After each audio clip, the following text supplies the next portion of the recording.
We have some major breaking news. A federal judge just smacked the Trump administration in the face and said Trump's emergency mobilization of the California National Guard is illegal. This article reads, Judge slams Trump admin in California National Guard case, and there is a 36-page court ruling that we can break down in a surgically concise way that not only rebukes this admin's handling of the Los Angeles protests, but also underscores the constitutional limits of federal power over the states. So in a not-so-shocking turn of events, the Republican Party is so hypocritical that they try to make the argument abortion should be thrown back to the states. States' rights are so important that education should be thrown back to the states. They say that vaccine mandates should be thrown back to the states, but all of a sudden they're okay with the President of the United States reaching into blue states and mobilizing the National Guard against the explicit objections of that state's governor. It's absolutely wild, and I guess we should jump into the court filing. There's no time to waste.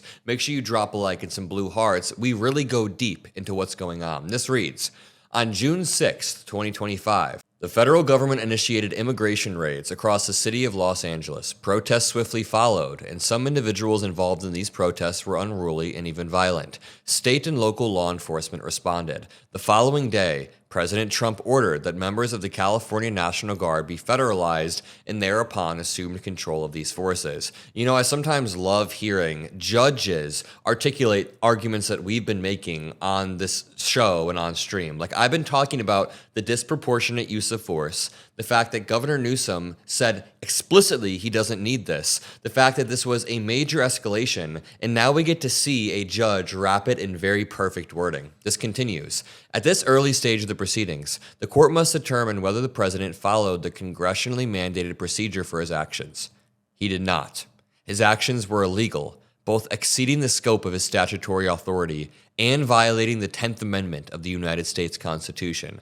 He must therefore return control of the California National Guard to the governor of the United States of California forthwith. And there is the Gortz. There is a check smacking Donald Trump down and returning the National Guard back to Governor Newsom's control. Drop a like for that. The California Army National Guard and the California Air National Guard are part of the organized militia of the state of California. The National Guard is under state control. California has the largest one in the country. Then this continues. The plaintiff's third argument for why President Trump's federalization of the National Guard exceeds his legal authority rests not on 12406, but a different statute, the Posse Comitatus Act. First enacted in 1878, the act prohibits military personnel from acting as a posse comitatus, or those, quote, upon whom a sheriff could call for assistance in preventing any type of civil disorder.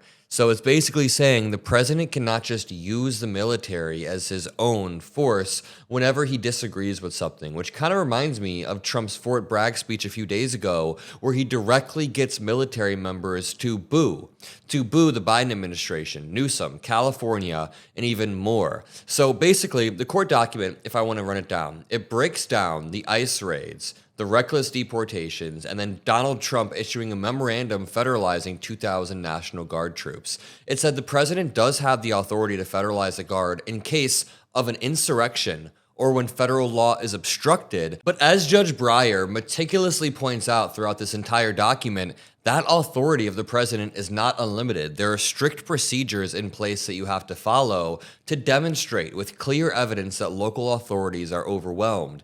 This is the argument we've been giving this entire time. Local and state authorities were not overwhelmed. There was no evidence. Trump basically inserted himself and said, you know what, you are overwhelmed. And then crucially, this reads, defendants did not notify Governor Newsom of their intent to federalize the California National Guard prior to issuing the June 7th memorandum or the June 7th DOD order. So it's been proven that they did not even notify Newsom. They were trying to catch him off guard. Governor Newsom only learned of the June 7 DOD order from the Adjutant General after the General received it. The General relinquished command to the commander of the U.S. Northern Command, and therefore the commander of the U.S. Northern Command, not the governor, has issued all orders to the federalized National Guard. And then just read how it happens. Responding to these events, the court document reads, Governor Newsom issued a statement that, quote, the federal government is taking over the California National Guard and deploying 2,000 soldiers in Los Angeles, not because there is a shortage of law enforcement, but because they want a spectacle, which is true. Then the New York Times reported that President Trump wrote on social media he had directed cabinet officials to, quote, take any actions necessary to liberate Los Angeles from the migrant invasions and said, quote, we're going to have troops everywhere. The National Guard troops arrived in Los Angeles on June 8th, but, quote, it was not clear what role they were to play or what orders they were provided, and there were concerns that they did not have the equipment or training necessary to handle that situation. Initially that morning, the city was quiet.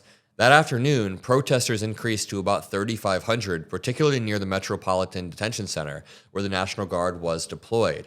Many of the protesters appeared angry that the National Guard had been federalized and now is present.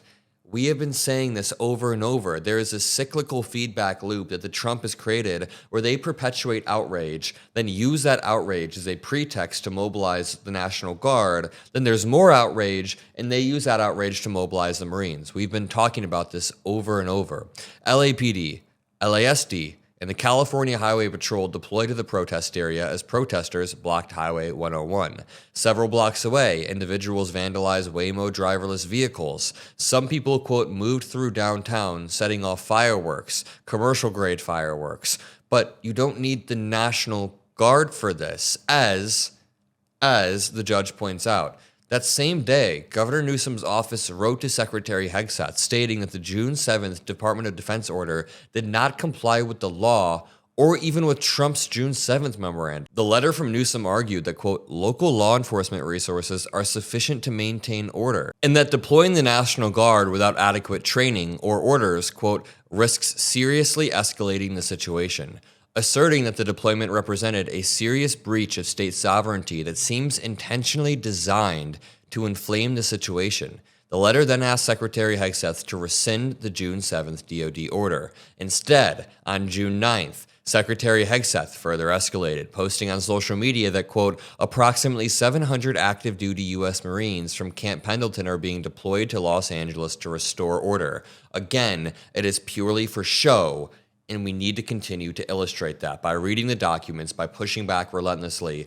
That's where I need you guys. I appreciate every single person who spends a second with me every day, and we will continue to relentlessly push back. Now, Mockler Media, this network that we're building, is growing with new contributors. We're doing live streams every day. We'll be live on June 14th. If you want to support the operation, since we have no outside investors, you can become a member below. Only do this if you're able to, but becoming a member helps improve the quality of the live streams, helps us travel to new events. I can expand the team and make sure that my entire team is working at full capacity all the time to push back against MAGA. So I appreciate all of you. Thank you for everything. See you all in the next one. Peace out.